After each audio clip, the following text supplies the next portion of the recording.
చేస్తున్న సమయంలో మన సుబ్బారావు గారు నాకు పరిచయమైనారు.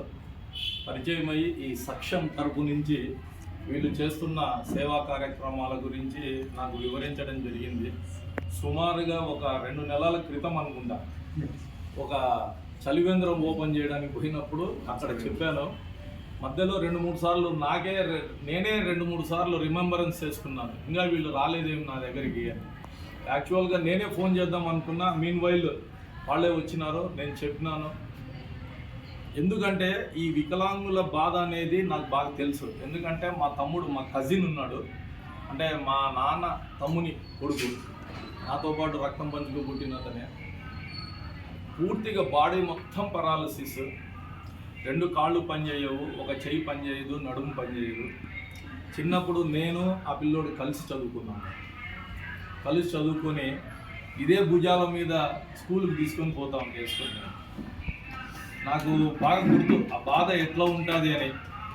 ఏదన్నా సినిమాకి పోవాలంటే కూడా ఇద్దరం కలిసిపోయేవాళ్ళము. నాకు బాగా గుర్తు, ఇట్లా భుజాల మీద వేసుకుంటే వాడు నా మెడ చుట్టూ ఇట్లా వేస్తుంటే నేను 2 చేతులు ఇట్లా పెట్టుకొని తీసుకొని పోతా ఉండే.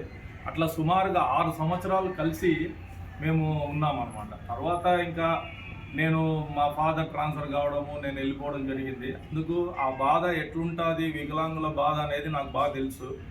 వీళ్ళు ఈ కార్యక్రమం గురించి చెప్పినప్పుడు నాకు కొద్దిగా మా తమ్ముడు గుర్తుకు రావడం జరిగింది. సరే, మన వల్ల ఏదైనా సహాయం, మనం సమాజానికి పూర్తిగా అన్నీ మార్చలేము, మన వంతు సహాయం అందిస్తామని చెప్పి నేను 3 ట్రైసైకిల్స్ చెప్పాను. 3 ట్రైసైకిల్స్ 15,000 ఇచ్చాను. కానీ మిగతా బ్యాలెన్స్ ఏదన్నా అవసరం ఉన్నా కూడా, మిగతా బ్యాలెన్స్ ఉన్నా కూడా ఇస్తానని చెప్పాను. ఇందాకనే చెప్పాను, దానికేం మీరేం హెసిటేట్ చేయొద్దండి. ఏదన్నా బ్యాలెన్స్ అమౌంట్ సారింగా ఇంత ఇవ్వాలంటే నేను ఖచ్చితంగా దాన్ని అకౌంట్ మీకు పే చేస్తాను.